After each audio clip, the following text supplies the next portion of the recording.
दुकानदार और औरत की कहानी। हाँ, हिमट्री प्रहीप से। गाहक ने दुकान में दाखिल होकर दुकानदार से पूछा, केलों का क्या भाव लगाया है?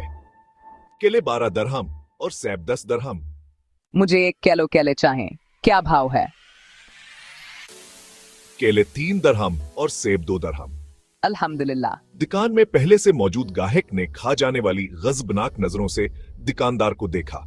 इससे पहले औरत के जाने के बाद दुकानदार ने पहले से मौजूद गाहक की तरफ मुतवज्जा होते हुए कहा, अल्लाह गवाह है, मैंने तुझे कोई धोखा देने की कोशिश नहीं की।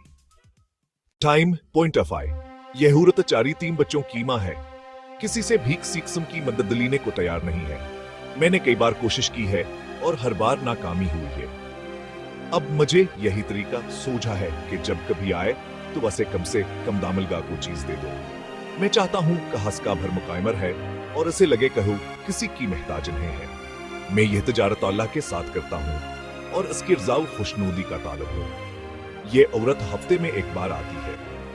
हाँ, अल्लाह गवाह है, जैसा दुनिया आ जाए उस दिन मेरी बकरी बढ़ जाती है और अल्लाह के गैबी खजाने से मुनाफा दो चंद होता है। गाहक की आंखों में आंसू आ गए। उसने बढ़कर दुकानदार के सर पर बोसा देते हुए कहा, बख्दा, लोगों की जरूरतों को पूरा करने में जो लज्जत मिलती है उसे वही जान सकता है जिसने आजमाया हो।